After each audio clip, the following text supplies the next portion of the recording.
Assalamualaikum warahmatullahi wabarakatuh. Perkenalkan, nama saya Ina Mustiani dengan nomor induk mahasiswa 187215028 dari Prodi Pendidikan Ekonomi kelas Reguler Plus. Video ini dibuat guna memenuhi ujian tengah semester mata kuliah Ekonomi Pendidikan dengan dosen pengampu Bapak Uzza Sukmana, SPD, MPD. Model pembiayaan pendidikan di Indonesia. Model pembiayaan pendidikan bagi suatu negara untuk menyalurkan biaya pendidikan yang menjadi tanggungan negara memerlukan model pembiayaan agar biaya tersebut dapat digunakan secara efektif dan efisien. Landasan hukum pembiayaan pendidikan di Indonesia diatur dalam Undang-Undang Dasar Negara Republik Indonesia tahun 1945.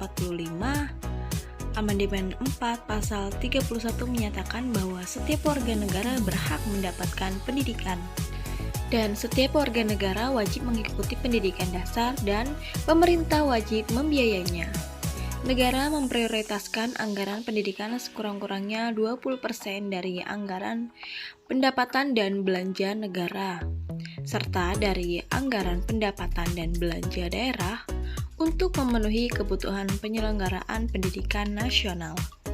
Diperkuat lagi oleh Undang-Undang Nomor 20 Tahun 2003 Pasal 11 Ayat 2, pemerintah dan pemerintah daerah wajib menjamin tersedianya dana guna terselenggaranya pendidikan bagi setiap warga negara yang berusia 7-15 tahun. Model-model pembiayaan pendidikan itu pada prinsipnya memiliki dua sisi. Yang pertama, sisi pengalokasian. Sisi pengalokasian biaya pendidikan ditentukan dari penerimaan atau perolehan biaya yang besarnya ditentukan dari dana yang diterima oleh lembaga pendidikan yang bersumber dari pemerintah, orang tua, dan masyarakat. Yang kedua yaitu sisi penghasilan atau revenue, merupakan persentase dari penghasilan yang ditetapkan dari berbagai sumber seperti negara bagian, pemerintah pusat, dan pemerintah lokal, yaitu kabupaten dan kota. John dan Morpet menjelaskan pengalokasian pembiayaan pendidikan yang bersumber dari pemerintah dapat diklasifikasi dalam dua model, yakni flat grant model, yaitu model dana bantuan murni, dan power equalization model, yaitu model persamaan kemampuan. Model dana bantuan murni merupakan tipe bantuan pembiayaan pendidikan yang tertua, di mana model ini mendistribusikan dana pendidikan pada negara bagian tanpa mempertimbangkan jumlah uang yang berhasil dikumpulkan dari pajak lokal atau pembagian daerah. Jumlah bantuan sama rata untuk semua siswa, sehingga setiap sekolah mendapatkan bantuan sejumlah dana yang sama, dihitung dari per siswa atau per unit pendanaan lainnya sebagaimana penjelasan terdahulu. Model ini memberikan kesan bantuan pendidikan dengan sistem ini membagi rata. Sekolah yang jumlah siswanya banyak akan mendapatkan pembiayaan uang yang lebih besar.